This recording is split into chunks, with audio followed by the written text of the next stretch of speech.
my name is Kelly Gleiner. I'm a teaching artist for the Clifton Cultural Arts Center, and welcome to CCACMakes at Home. Today at home, we are making found object rainbow collages. So this is my rainbow collage that I made. I found all kinds of craft supplies in my art studio at home and around my house, and this is what I came up with. I followed the regular Roy G. Biv, that's red, orange, yellow, green, blue, violet pattern, but in your rainbow collage, if you want to use a different pattern, that's totally cool because this is your artwork. And of course, the things you have at home might be different than what I have, but I'll show you what I used. So I have a variety of different papers.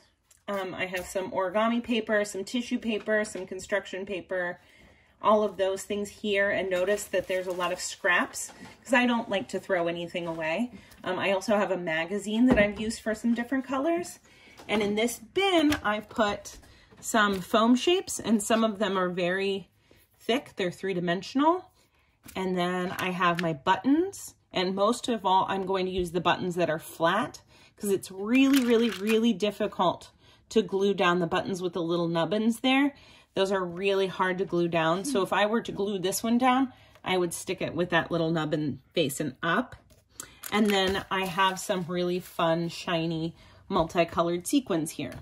So here's what we're going to do. So the first thing we're going to do is take a heavyweight piece of paper. So this can be cardstock, just something thicker than a piece of copy paper. And we are going to fold it in half. I like to call this hamburger style because this would be hot dog style, but we are folding it hamburger style. So it's a little smaller. And I'm just going to get a nice fold there. Perfect. Now we are going to be cutting on the fold.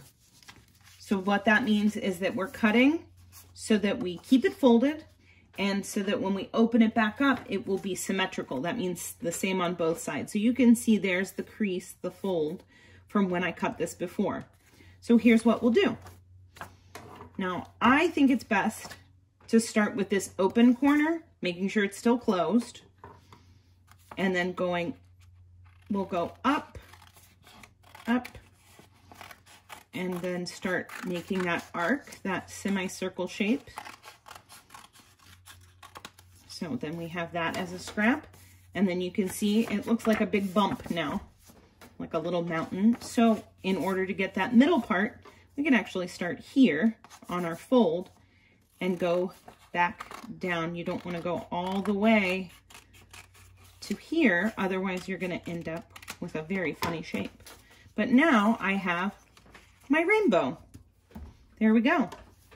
And now what I can do is take my glue stick and I'm going to fill in just one of those arcs. So I can start with one of my colors. So let's say, again, I'm going to start with red. So I have some of my red piece of the New Yorker. And let's say I want to keep these people in there because they're kind of funny. So I am going to put those guys in the glue. And I can even make them go off and we can trim them later. And then I'll choose some other red paper. And I won't have you watch me do this whole thing because I bet that would be really boring for everyone. But I'm just showing you the different varieties of paper I'm using to get red. And lots of tearing. I like to tear my paper. You can use scissors to cut. That's up to you. But I'm going to fill all of my paper parts in first before I start putting on the really fun things because it just makes it a little bit easier.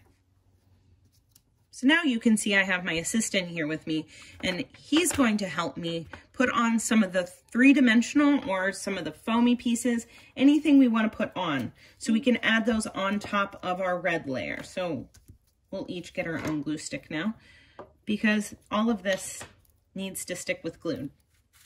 This piece was already, I just pushed it down and it was stuck. Excellent. Okay, so I'm going to put some of these sequin leaves. Here's this giant red button. I think I will glue this up and stick it on. It might get in the way of our orange, but that's okay. We can go around it. I like this shape. Okay. And some of these bigger pieces are a little harder to put on. So you just have to do what we did last time, which was count to 10 maybe. 1, 2, 3, 4, 5, 6, 7, 8, 9, 10. And that usually makes things stick down. So I'm going to look for some more red shapes. Sticky piece. Yep, some are stickers. These are things I've collected for a long time. You can go around your house with a grown-up to find the things that you're allowed to use for this art project. Maybe find bottle caps, all kinds of different little fun things. Pieces from magazines or newspapers are great. I think that's good for our red layer, and then we will continue. Double. That's very sweet. So we can continue with our next layer, which will be orange. So I'm just going to go ahead and put my glue.